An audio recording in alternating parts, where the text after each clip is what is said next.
Hi everyone, this is Anam. Welcome to global online NEET. So आज की इस video में हम देखेंगे कि नीट 2024 के लिए कि आपको काउंसलिंग के समय पर किस किस डॉक्यूमेंट की जरूरत पड़ने वाली है, आपको कैसे डॉक्यूमेंट बनवा कर रखना है।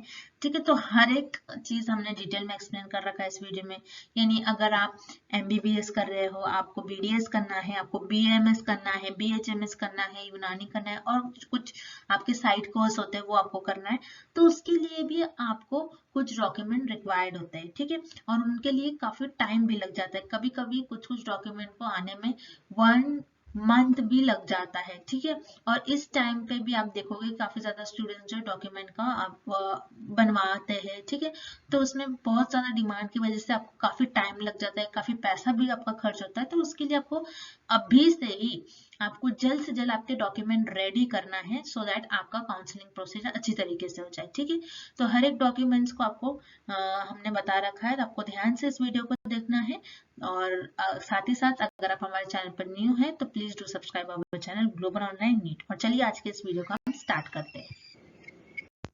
अब जैसे कि यहाँ पर हम देखेंगे कि आपको कौन कौन से डॉक्यूमेंट रिक्वायर्ड होंगे 2024 नीट काउंसलिंग में। ठीक है, सो वन बाय वन हम सारे एक एक करके डिटेल में चीजें देखेंगे। सो सबसे फर्स्ट आपका आता है क्लास 10 का आपका मार्कशीट भी होना चाहिए और पासिंग सर्टिफिकेट भी होना चाहिए। उसी तरीके से क्लास 12 का भी पासिंग सर्टिफिकेट एंड मार्कशीट आपके पास होना चाहिए। अब इसमें क्या दिक्कत आती है बच्चों के साथ कि आपके जो ये क्लास 10 12 के पासिंग सर्टिफिकेट मार्कशीट वगैरह होता है, जिसमें आपका father name, generally father name और मदर नेम में बहुत सारे बच्चों की मिस्टेक्स होती है। ठीक है, तो इसके लिए आपको करेक्शन करवाना पड़ता है। ठीक है, अगर आपकी करेक्शन नहीं हुई है तो आपको करेक्शन करवाना पड़ता है। आप कोई भी बोर्ड से करवा सकते हैं, यानी आप जैसे फॉर एग्जांपल आप CBSE बोर्ड से, तो उस बोर्ड से जाकर आपको आपके नेम में क्लास 10 और 12 के मार्कशीट में आपको चेंजेस करवाने पड़ेंगे। ठीक है, तो उसके लिए आपको एक एफिडेविट भी बनाना पड़ेगा कि हाँ, हम अभी जो है हमने इस बोर्ड को हमने हमारा सर्टिफिकेट दिया है फॉर द करेक्शन। ठीक है, तो एफिडेविट इज ऑल्सो इम्पोर्टेंट। तो आप आपके करीबी कोर्ट से या फिर तहसीलदार अपने यहाँ से आप आपके क्लास 10 और 12 के मार्कशीट का एफिडेविट बना सकते हो कि हमने अभी हमारे डॉक्यूमेंट्स करेक्शन के लिए पर्टिकुलर XYZ बोर्ड के पास हमारे डॉक्यूमेंट्स प्रेजेंट है। ठीक है, इस तरीके से आप कर सकते हो।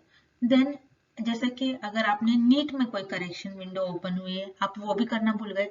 ठीक है, नीट में आपकी जो करेक्शन विंडो है, ये भी करेक्शन विंडो भी ओपन हुई थी। मान लीजिए आपने वो करना भूल गए, तो आप क्या कर सकते हो, NTA को आप मेल लिख दो और आपने मेल लिख दिया कि हमें XYZ हमारे नेम में प्रॉब्लम है, हमें करेक्शन करवाना है। तो इसके लिए भी आपको यहाँ पर भी एफिडेविट बनवाने की जरूरत है। ठीक है, एफिडेविट बनवा कर रख लो आप। ठीक है, क्योंकि और एफिडेविट में क्योंकि आपको बताना पड़ेगा कि हमारे डॉक्यूमेंट NTA की तरफ आपको मेल करना है और बताना है कि हाँ, हमने ये प्रॉब्लम अभी रिजॉल्व करने के लिए दिया है। सो काउंसलिंग में इन सारे डॉक्यूमेंट्स को विद एफिडेविट आप अटैच कर सकते हो। ठीक है, सो ये भी अटैच करना है आपको, इस तरीके से भी आप कर सकते हो। देन थर्ड आता है नीट एडमिट कार्ड।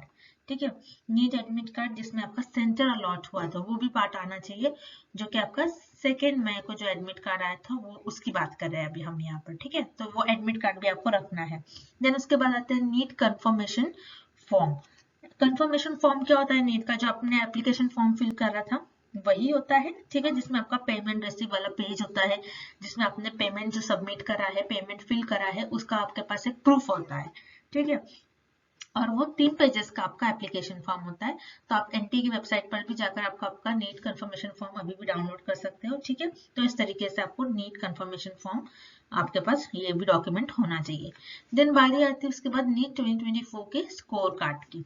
ठीक है, यानी आपका जो रिजल्ट होगा। अब जैसे कि नीट 2024 के आंसर की रिलीज हो गई है, होपफुली आपके आफ्टर अ वीक, 1-2 वीक के बाद आपका नीट 2024 का रिजल्ट भी आ जाएगा। तो उसके साथ आपको नीट का स्कोर कार्ड जो है ऑब्वियसली काउंसलिंग के टाइम बहुत जरूरी है, तो ये भी आपके पास होना चाहिए। ठीक है, देन उसके बाद आपका होता है कैटेगरी सर्टिफिकेट। ठीक है, जैसे कि मान लीजिए कोई SC ST OBC इन कैटेगरीज से बिलोंग करता है, तो उनके पास एक कास्ट सर्टिफिकेट होना बहुत जरूरी होता है। जो जनरल कैटेगरी के लिए है उनके लिए ये पॉइंट नहीं है, लेकिन जो जैसे कि SC ST WS, ठीक है। बैकवर्ड कैटेगरीज के स्टूडेंट्स हैं तो उनको अपने कैटेगरी का सर्टिफिकेट बहुत जरूरी है। और याद रखिएगा समटाइम्स होता है कि वैलिड होना चाहिए, ठीक है, ये आपका वैलिड होना चाहिए, यानी आपका करंट, क्योंकि कई कई बार होता है कि आपका जो सर्टिफिकेट है ये एक्सपायर्ड हो जाते हैं। स्टूडेंट्स को ये भी नहीं पता होता है कि हमारे जो सर्टिफिकेट है ये एक्सपायर हो चुके हैं, तो इसका आपको ध्यान रखना है। और रिन्यूअल करा सकते हो आप, 1 वीक लगता है रिन्यूअल में, तो आप जल्द से जल्द अभी रिन्यूअल कराने डाल दीजिए, क्योंकि जल्द ही एक बार रिजल्ट आ गया, आपका नीट का स्कोर कार्ड आ गया, तो उसके बाद आपकी काउंसलिंग प्रोसीजर शुरू हो जाता है, ठीक है। तो आपको इस बात का ध्यान रखना है, ठीक है। नेक्स्ट पॉइंट हम देखते हैं। देन अब यहाँ पर जो 7th पॉइंट है दैट इज 8 पासपोर्ट साइज आपके फोटोग्राफ्स, ठीक है। सो आपके जो आपने एप्लीकेशन फॉर्म के टाइम पर जो आपने फोटो खिंचवाया था, तो वही फोटो आपको यूज करना है, ठीक है। अच्छा होगा कि आप वही फोटो यूज करें, वरना बहुत मिक्सअप वगैरह हो जाता है, ठीक है।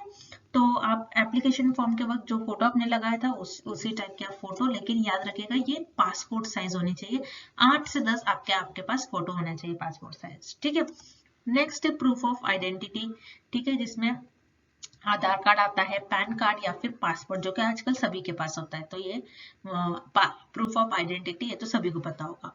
देन नेक्स्ट है टीसी माइग्रेशन सर्टिफिकेट। अब ये टीसी माइग्रेशन क्या होता है, जैसे कि आपने क्लास 12 पास कर लिया होगा, ठीक है, या आपकी स्कूल या फिर आपकी कॉलेज आपको ये टीसी सर्टिफिकेट देती है, ठीक है। याद रखिएगा बोनाफाइड जो होता है वो अलग होता है, वो कैरेक्टर सर्टिफिकेट में आता है, ठीक है। टीसी माइग्रेशन आपका जो आप स्कूल या फिर आपका कॉलेज छोड़ते हो 12th के बाद, तो आपका कॉलेज देता है, ठीक है।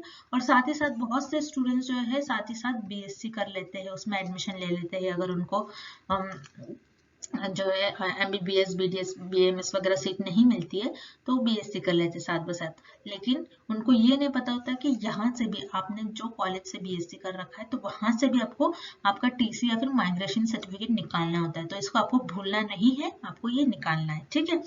देन उसके बाद आता है 10th पॉइंट गैप सर्टिफिकेट, ठीक है। गैप सर्टिफिकेट जिसे आप ड्रॉप सर्टिफिकेट भी कह सकते हो, ठीक है। आपने गैप ले लिया, जैसे आपने ड्रॉप ले लिया, फिर आपने नीट का प्रिपरेशन करा, तो आप बता सकते हो कि हम नीट का प्रिपरेशन कर रहे थे इस पर्टिकुलर ड्यूरेशन में, तो इसके लिए भी आप कोई भी लॉयर से या फिर आप आपके करीबी कोर्ट से आप आपका गैप सर्टिफिकेट बना सकते हो is equivalent to your affidavit, ठीक है। उस तरीके से 11 पॉइंट है आपका इक्विवेलेंस सर्टिफिकेट, जो कि सिर्फ तेलंगाना वाले कैंडिडेट्स को लगता है, ठीक है। देन 12 पॉइंट है आपका हेल्थ सर्टिफिकेट, जो कि कुछ स्टेट में लगता है। अब हेल्थ सर्टिफिकेट, जैसे कि हेल्थ सर्टिफिकेट भी काउंसलिंग में लगता है, ये याद रखिएगा। हेल्थ सर्टिफिकेट जो परफॉर्मा है ना, जब हमारी एमपीसी काउंसलिंग शुरू होगी या you can say state counselling शुरू होगी, तो उनके इंफॉर्मेशन ब्राउचर में इसकी कॉपी दी जाती है, ठीक है। और कुछ स्टेट में लगता है, जैसे कि मैंने कहा महाराष्ट्र में लगता है, उत्तर प्रदेश में लगता है, बिहार में लगता है, तो आपको ये देख लेना है आपके स्टेट के अकॉर्डिंग। तो आप अगर स्टेट कोटा से अगर आप एडमिशन लेते हो तो 101% आपको हेल्थ सर्टिफिकेट लगेगा ही उस टाइम पर, ठीक है। देन लास्टली बारी आती है आपकी डोमिसाइल। डोमिसाइल जो कि अगेन स्टेट कोटा से अगर आप एडमिशन लेते हो तो डोमिसाइल लगता है। ये जनरली ये इंडिकेट करता है कि आप किस स्टेट से बिलोंग कर रहे हो, ठीक है, इसीलिए डोमिसाइल लगता है। Domicile and health certificate is very important अगर आप स्टेट कोटा से एडमिशन ले रहे हो तो, ठीक है। सो डोमिसाइल आपका जनरली 10 से 20 दिन लगता है तैयार होकर आने में, ठीक है। तो आप अभी से ही डोमिसाइल का आपका डॉक्यूमेंट आप बनवा कर रख लीजिए, ठीक है। तो 10 से 20 दिन लगता है, मैंने आपको टाइम भी बता दिया कि कितना दिन लगेगा। तो डोमिसाइल जनरली इंडिकेट करता है कि आप पर्टिकुलर आप महाराष्ट्र स्टेट से हो, आप उत्तर प्रदेश स्टेट से हो, इस तरीके से, ठीक है। तो ये कुछ 13 डॉक्यूमेंट्स थे जो कि आपके काउंसलिंग के वक्त लगेंगे।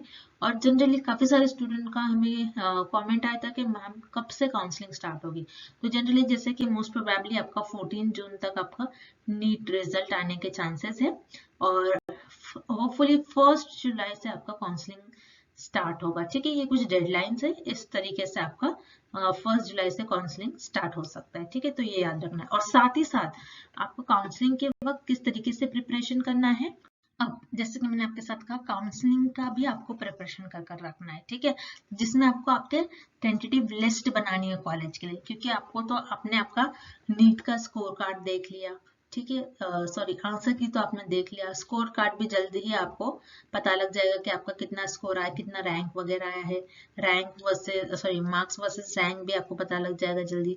तो उसके अकॉर्डिंग आप आपका कॉलेज लिस्ट बनाकर रखें, अपनी प्रायोरिटी रखें कि हमें पहले इस कॉलेज में एडमिशन चाहिए, देन तो एक प्रॉपरली आपको लिस्ट बनानी है।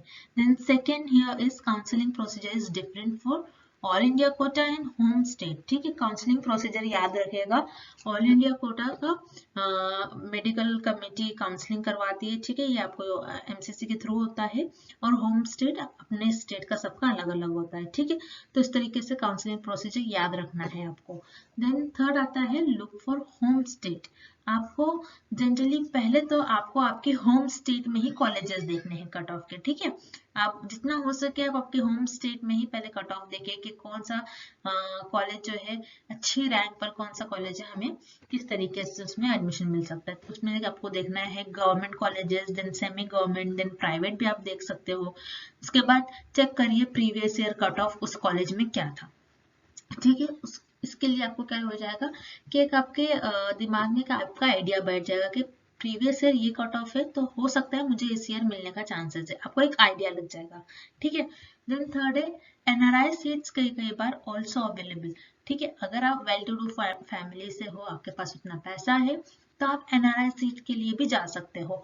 और कई कई बार एनआरआई जो सीट होती है उनको क्यू कोटा भी बोलते हैं। ठीक है, एनआरआई सीट को ही क्यू कोटा में ये लोग कन्वर्ट कर देते हैं हर एक कॉलेज वाले, जिसे एनआरआई सीट बोलते हैं। और उसको आपको डॉलर्स में इसका जो फी होती है उसी में आपको भी फी देना होता है। तो generally 40 to 50 lakh per year फी होती है एमबीबीएस के लिए एनआरआई सीट की। ठीक है, तो ये आपको ये याद रखना है। तो यही थे कुछ इंपॉर्टेंट पॉइंट्स कि आपको कौन से डॉक्यूमेंट लगने वाले हैं, कौन से डॉक्यूमेंट इंपॉर्टेंट है, इन सारे डॉक्यूमेंट्स को आपको जल्द से जल्द बनवा कर रख लेना है। और साथ साथ आपको काउंसलिंग का भी प्रिपरेशन करना है कि हमें किस तरीके से काउंसलिंग में जाना है। ठीक है, आपका पूरा माइंड सेट होना चाहिए, वहां पर आपको टेंशन नहीं लेना है, हड़बड़ाहट में कोई भी चीज आपको रॉन्ग नहीं सिलेक्ट करना है। ठीक है, तो आई होप कि ये वीडियो आपके लिए बहुत हेल्पफुल होगा, और इसी के लिए आपको अगर ऐसी कुछ वीडियो चाहिए तो आप हमें कमेंट करके पूछ सकते हो, आप आपके डाउट्स भी हमें कमेंट करके पूछ सकते हो। And thank you for watching this video, and please do subscribe our channel Global online NEET.